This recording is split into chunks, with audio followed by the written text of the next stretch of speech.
Welcome to steno dictation. अगर आप हमारे चैनल पर नए हैं तो हमारे चैनल को सब्सक्राइब करें और बेल आइकन ज़रूर दबाएं। डिक्टेशन 5 सेकंड बाद शुरू होगा। स्टार्ट। केंद्र सरकार ने एक देश एक चुनाव पर पूर्व राष्ट्रपति रामनाथ कोविंद की अध्यक्षता में एक समिति गठित कर यह स्पष्ट कर दिया कि वह लोकसभा चुनाव के साथ विधानसभा चुनाव कराने को लेकर गंभीर है। यह कोई नया विचार नहीं है। प्रधानमंत्री मोदी एक लंबे समय से एक साथ चुनाव की पैरवी करते रहे हैं। उनके पहले लाल कृष्ण आडवाणी भी इसकी आवश्यकता जताते रहे हैं। 2018 में विधि आयोग ने भी एक देश एक चुनाव की पहल का समर्थन करते हुए एक रिपोर्ट दी थी, जिसमें यह रेखांकित किया गया था कि इसके लिए कुछ संवैधानिक संशोधन करने होंगे। यह कोई बहुत कठिन कार्य नहीं। विगत में निर्वाचन आयोग भी यह कह चुका है कि वह लोकसभा के साथ विधानसभा चुनाव कराने में सक्षम है। इस पर आश्चर्य नहीं कि एक देश एक चुनाव पर समिति गठन की घोषणा होते ही कुछ नेताओं ने उसका विरोध करना शुरू कर दिया है। कुछ ने तो इसे असंभव या फिर असंवैधानिक भी बता दिया है। ऐसे नेता इस तथ्य की जानबूझकर अनदेखी कर रहे हैं कि 1967 तक लोकसभा और विधानसभा चुनाव एक साथ ही होते थे।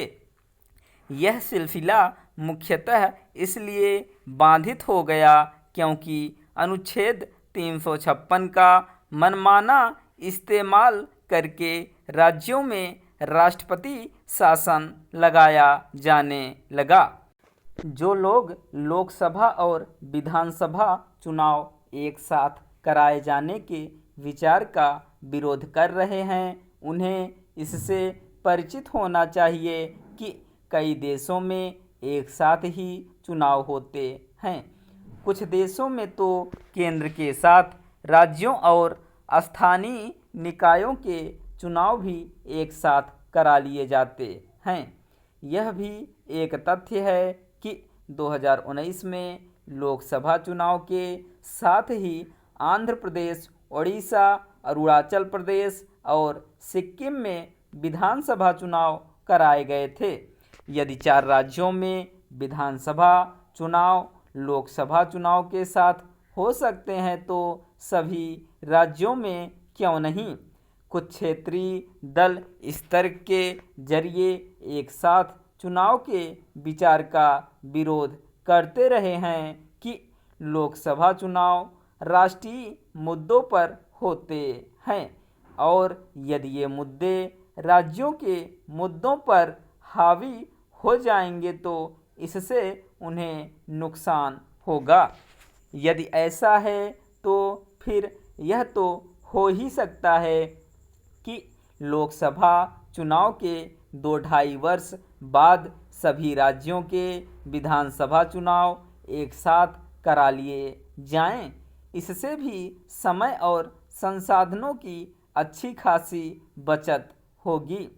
अच्छा हो कि एक साथ चुनाव की पहल का विरोध कर रहे नेता दलगत हितों से ऊपर उठकर राष्ट्रीय हितों को प्राथमिकता दें और इस पर ध्यान दें कि बार बार चुनाव होते रहने से एक तो संसाधनों की बर्बादी होती है और दूसरे आचार संहिता लागू होते रहने के कारण विकास के काम भी अटकते हैं।